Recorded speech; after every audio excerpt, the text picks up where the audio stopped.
Ja. Take et eller andet. I 5 minutter. Ja.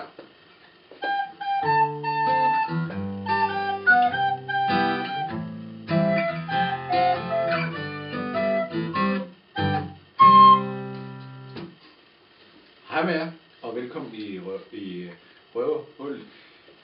Vi hedder Frank og Røverne, og du har klikket ind på vores hjemmeside, og siden du har det, må vi antage, at du enten er fra Skat eller Politiet. Ja. Politiet. Man kunne også antage, at du faktisk er på jagt efter noget musik til dit næste arrangement. Det kunne godt være.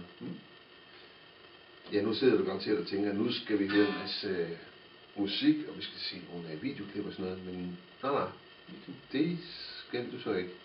Fordi det kan du finde andre steder på hjemmesiden, ikke? Lige præcis. Ja. I stedet så havde vi tænkt, at du skulle have lidt sådan baggrundsinfo omkring Frank og Røverne, hvad vi står for, hvad vi er for nogen. Det tror jeg, det er nu.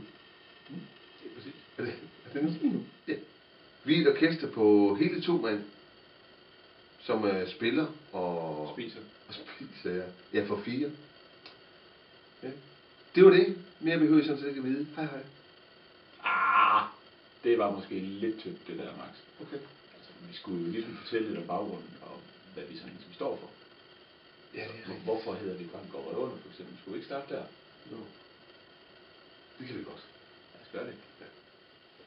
Allerførst så skal I lige vide, hvorfor hedder vi Bank og Røverne. Og det er meget enkelt. Det er fordi, ærligt snak, vi er gamle kolleger fra Jelling Sparekasse.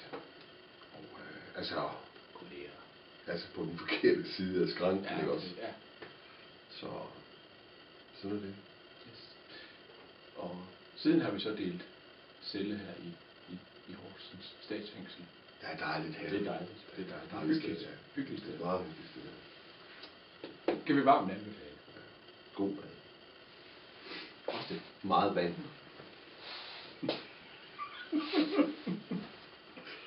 Her i fængslet, så der har man rigtig meget tid. Og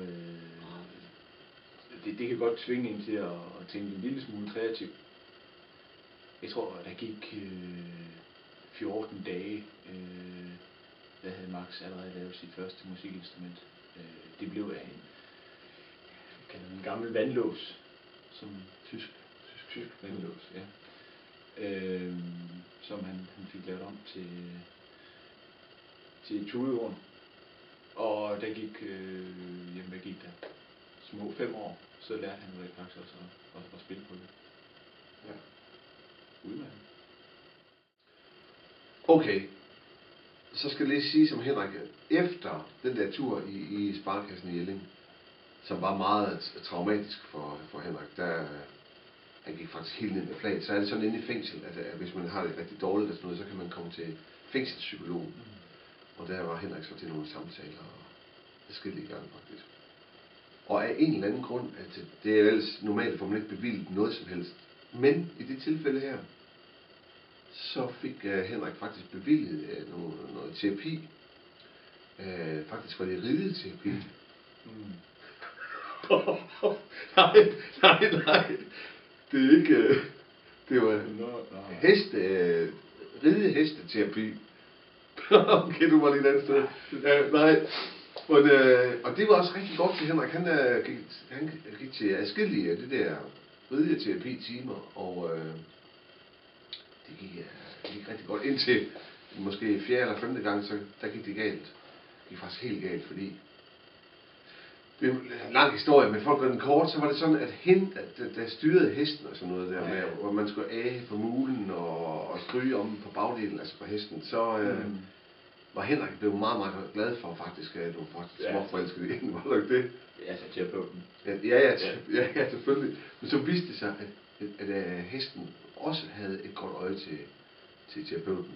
Og lige pludselig en dag... Det fatter jeg simpelthen ikke. Nej, men det var sådan, det var. Og så 1, 2, 3, så drejede han lige rundt den hest der, og så sagde det bare lige, så sad der sådan en hov velplaceret direkte op i Henriks boller. Mindes du det nu? Ja. Nå. Ja, men det var... Altså, hvad der så siden er sket med Henriks, nej, med terapeuten og hesten, det ved jeg sådan set ikke ret meget om. Det skete så det, og det er så vores held, kan man sige, det var det, at efter det spark der, faktisk, ligesom med et fingerknips, så skete der det med Henriks stemme, at den pludselig blev meget, meget lys. Er det rigtigt, Henrik? Jo. Måske kunne I tænke jer at prøve at se Henriks boller nu. Det ligner sådan 2 spejlæg. De er jo væk. Det skal man sige. Ej, det er kun ikke, vi er tilbage.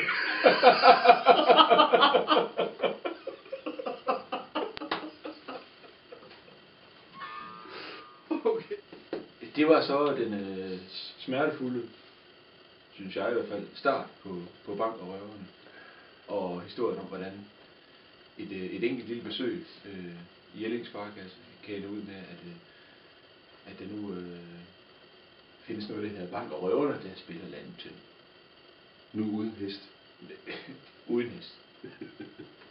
Nu er vi så kommet til det punkt, der hedder, hvad står Bank og Røverne så for? Kan du ikke fortælle om det? Kender I det, at man sidder til en fest og tænker bare, jamen, helvede, det der spiller, hvad er det for nogle idioter, der sidder og spiller der, og det lyder frygteligt.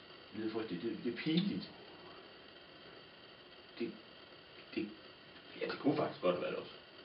Det kunne det meget nemt, faktisk. Mm. Vi spiller ikke særlig fest, faktisk. Det er meget sjovt, altså, men det er jo ikke... Kender I ikke det der, hvis man sidder til en middag, og sidder og hygger og snakker med måske nogle mennesker, man aldrig har mødt før, og får kanon dejlig mad. Måske sidder man og slår med sidedamen eller noget, og så konstant, så bliver den afbrudt af en eller anden fjols til en musiker, som skal synge, jeg ved ikke hvor mange skolesange, altså hele svineriet. Og så skal man op af stolene og rundt, og så har han de der latterlige vittigheder, som altid er under bæltestedet. Kender I det? Det kunne det sådan set også godt have været os. Hvis det er tilfældet, at du har oplevet det, så er det omkring 98% sikkert, at det er os, I har mødt. Hvis så musikken så samtidig er så sindssygt høj, at du overhovedet ikke kan høre det, hverken, du kan ikke høre det selv tænke overhovedet, så er der slet ikke nogen tvivl. Det er så godt. Så er det også. Ja, det er 100. Det er 100%. Ja, det er det. Det er fedt.